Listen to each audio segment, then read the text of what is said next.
Innokin is at it again, and today we look at the Coolfire 4 and the I-Sub-G Pyrex version.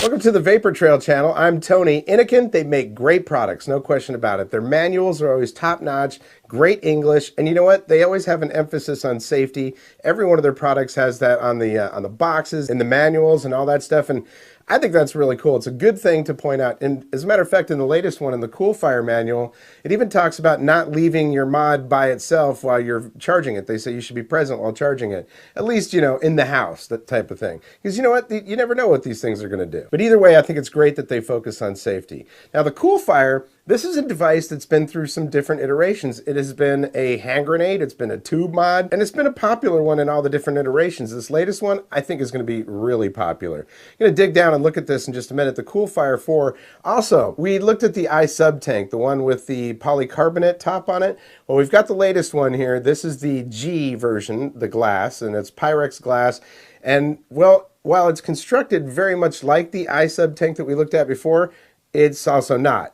You can take it all the way apart. Your drip tip is removable, everything else. We're going to dig in and look at that as well. Now, my birthday's coming up on June 4th, and I figured why not give you something for my birthday, right? All right, so Innokin has sent an extra one. We've got a black one here for you, still sealed up in the package. And I've also got an I-Sub-G right here that we're going to include with that. So that could be yours, I-Sub-G and the Coolfire 4. Now, to give that away, we're going to use giveawayez.com. Makes it easy on me, gives you more chances to win. Right here at the top of the description, you're going to see a link. Click that. It's going to take you to my giveaway on their site. On there, you do have to do the tab with email and name and the YouTube tab as well. But you also have 3 other opportunities. You can use text, you can use Facebook, and you can use Twitter. All of the information for the giveaway is also on that page. It'll tell you, it has a countdown clock and everything else. Like I said, it makes it real easy on everybody, and you get more chances to win, so that's pretty cool. So this device and the giveaway provided by Innokin. I want to thank George over at Innokin and Innokin for just making these great products. I've seen some of the stuff that's coming out. I heard about a mod that they may be putting out that has temperature control for all kinds of wire, not just nickel. That would be interesting. Well, let's do this. Let's go ahead and dig in and take a look at the Coolfire 4 and the I-Sub-G Pyrex version. All right, let's start by looking at the tank real quick here. This is the I-Sub-G tank, and the G stands for glass. It's Pyrex glass. Got 100% stainless steel, high quality Pyrex glass, Japanese organic cotton, high 4.5 mil capacity, full adjustable airflow, and this is a pretty cool deal right here. No spill coil swap system. And I do like that they tell you to check that your mod or battery can fire 0.5 ohm coils. It does tell you that there's 2 0.5 ohm coils inside. One of them's inside the tank, one of them is just as a spare here. Recommended wattage is 20 to 35 watts, and I've run it up to 40 watts. But I think around 30 to 33 watts is just about right for me. All the different certifications on the side, a scratch and check. And on the side here, a nice warning telling you that there's small parts and it's designed for e-liquid only. And this is a biggie, not for use with mechanical mods. These sub-tanks, they're just really not made for that. So we pull this out, and we've got a coil here. This is a 0.5 ohm coil, and it's nice and hermetically sealed. I do kind of like that. The tank itself, very similar to the original I-Sub tank, which is polycarbonate, but there's a couple of major differences that we'll go through. This is the airflow control, and this, man, you can see all the way through that. Can you see the white back there? Yeah, you can see all the way through that airflow control, and it just creates massive airflow. I usually, now it doesn't have a clicky type situation for the airflow control, but it's got a nice resistance to it, so you can just kind of, you know, adjust it to where you want, and it won't spin freely. Personally, I run it a little bit less than half, and it's still, and I like a lot of airflow, and that's still just perfect. Now, a big difference between this and the polycarbonate one is that you can remove your drip tip, and not only that, this is a nice drip tip. It's got 2 O-rings on it. The tip itself is made from Delrin, and then it's got a nice stainless steel encasement on it. And that Delrin will keep it from the tip getting super hot and burning your lips, which is what a lot of people complain about with steel tips, is that, well, they get hot. Well, this will definitely help with that. I don't have a flashlight, but you can see all the way down into the coil there. If you want to replace the coil on these tanks, you just take off the airflow control, and you'll see that there's just a hole in it, and that's your positive pin. That's actually part of the coil itself. So you don't have to empty your tank and all that to replace your coil. You just pull it out, and that is your coil. And that's a good looking coil. You can see that these ones, the coil actually runs that way instead of vertically, so it's horizontal, and nice cotton sticking out there. And so you can see it's a lot easier to replace it without having to empty the tank, maybe possibly spill it. Now you're going to see that you've got a couple of little legs on here and some flat edges on the coil. All you do is line those up with that. You push it in, and that will lock your coil in there. And you just put this back on, the airflow control. To take it apart to clean it or fill it, you just unscrew the bottom, the entire assembly here. And a big difference you'll see right away if you're familiar with the polycarbonate version is that the threads are actually on that polycarbonate tank part. On this, the glass just ends right there, and the threads are on the chimney piece, and they thread into this. Now, there's a lot of area for juice to fill up inside there in order to get into those juice channels in this coil. You know, it's hard to tell how much juice you actually have in there unless you turn the tank on its side. You know, for me, I'd rather that right there be the bottom so I could tell how much juice is in there. But it's not that huge of a deal. If you want to unassemble it to clean it, you just take that off. And this whole piece right here is one piece. And then you just slide this back in here. There's an O-ring at the top there that holds that in. To fill it up, you just put the dropper or whatever right between the chimney and that glass. It doesn't look like it's a big space, but it's plenty big enough, and I haven't had any problems filling it up. Then you go ahead and just reassemble it. I'm not going to fill this tank this time because I actually have one that's already filled up, and that's what it looks like filled up. We're going to put that on the mod to test it out. Well, let's quickly go through what's inside the box. You've got some nice warnings on the side here, which is always good. It does tell you that it's not regulated by Food and Drug Administration. You know, Innokin, they're just all about safety and letting you know what's going on. They do have a scratch and check here, and on the side you've got all your certifications and things. On the back of it tells you that it's variable wattage, variable voltage. On the variable voltage, it goes from 3 volts to 7.5 volts in 0.1 increments. Variable wattage, 6 to 40 watts, adjustable by 0.5 increments. Now the battery, it's 2,000 mAh, which, I don't know, you've seen them with 2,300 mAh. It's doable, and I really haven't had any problems with usage of it. Inside, you do have a USB charging cable.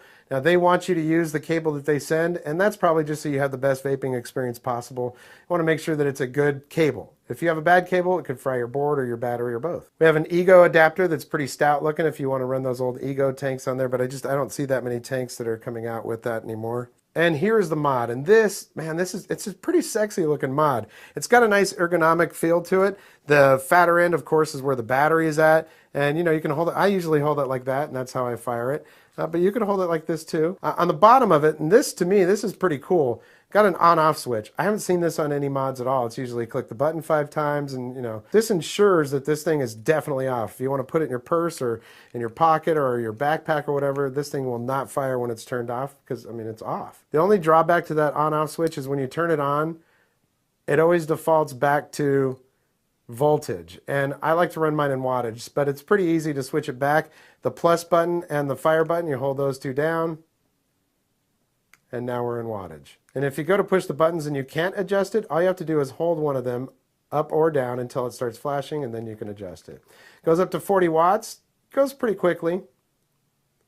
When it gets to the end of that, it's just going to cycle right back around to the beginning. So that can be good. If you're down here on, you know, 6 watts and you're like, oh man, I don't want to roll all the way through that, well, you just do that. I'm going to put this on 33 watts because that is what I've been enjoying the iSub tank on here with. There are 2 things that I kind of say are complaints for me. I think that the display is a little bit small for me. I'm a little bit older now and I need reading glasses to really see that. And the other one, these 2 buttons are very rattly on this device. But the power button isn't. It's very nice and solid. I talked to Innokin. They said that the units that will be going out for production, these buttons will not rattle at all. These were pre-production models sent out to the reviewers. So that's acceptable to me as long as they're not rattly when you get them. Got the USB here on the bottom, which is nice. You can just plug it in right there. You can leave your atomizer on. It can stand up and charge. So that's pretty cool. The finish on this thing is a brushed aluminum. And man, I tell you, you know, sometimes you get that brushed aluminum and it just has a weird feel to it. It's just kind of rough. That is not rough at all. It's just got it almost feels like wood grain. But man, it feels great in the hand. And it's a good size too. Plenty of venting on here for the battery in case it vents. And then this top thing right here, I mean, you know, it just could be an aesthetic thing for design, but it's also for a lanyard. If you wanted to put a lanyard on there, you could, I guess. I don't see myself doing that, but you could. Now, if you hold down the up and down buttons, you'll actually get, that's a puff counter. It tells you how many times you've puffed on it since the last time you turned it on and off. So that's how many times I hit that fire button. And if you hold it for even longer, it flips like it just did. So we're going to go ahead and flip it back. Just holding down those two buttons, and now you're back on the normal. So let's put an atomizer on here. This is the I sub G tank, the Pyrex tank. Got it all set up here, and it's reading the ohms right there at the top at 0.51. Pretty darn accurate, or 0.5, and it's consistent. Of course, your voltage, that's what it's firing at. 33 watts is what I've got it at, and you can see my battery's about half full right now. Now you can also see that it gives you a counter for the seconds that you've actually vaped for. So that's your Coolfire 4 with the I sub G tank on there.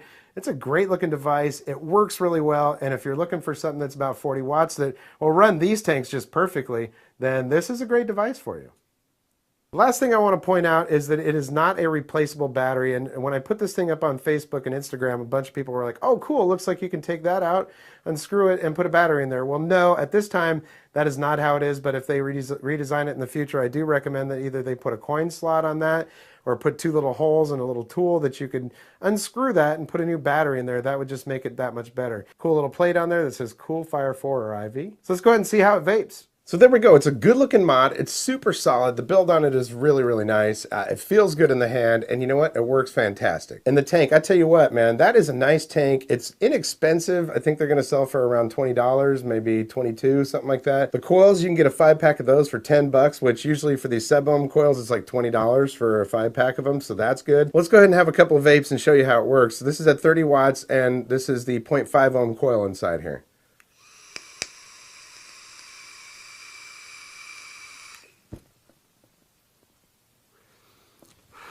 Yeah, it works, and it works really well. And you know what? I really, really like it as a setup, as a complete package. This is a nice little setup, and I've used this thing quite a bit. I've, roughed around with it, taken it to the beach and things like that, and I just haven't had any issues with it at all. The performance on this has just been spot on. So I've taken it up to 40 watts and the 0.5 ohm coil, and we'll see how it performs with that.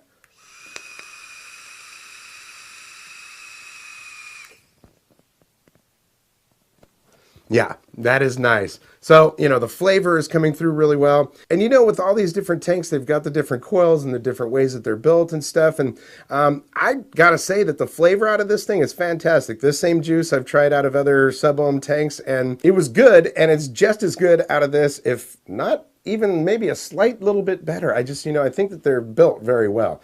Again, the only issue I have is that it's hard to tell how much juice you have, because this whole juice well down here fills up the section between the glass and the airflow control.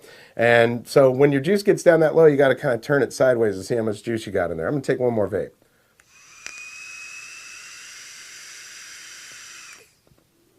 So that is the Innokin Coolfire 4 or IV, and the I sub G, which stands for glass. It's Pyrex tank, and it's fantastic. I'm enjoying it, and I think you will too. That's why I want to give you one of them for my birthday. On my birthday on June 4th, we're giving one of these away, the black version of it, and you'll also get the tank with it, so that's pretty cool. Just click on the link right here at the top of the description for giveawayeasy.com. When you get there, you'll be on my giveaway on there. Fill out all the stuff. You do have to do your name and email and the YouTube tab. The rest are up to you. And don't forget, we got to fight for our rights to vape. Go to CASAA.org. That's CASAA.org. Sign up. It's free. That's going to do it for this episode. We'll catch you next time on the Vapor Trail channel.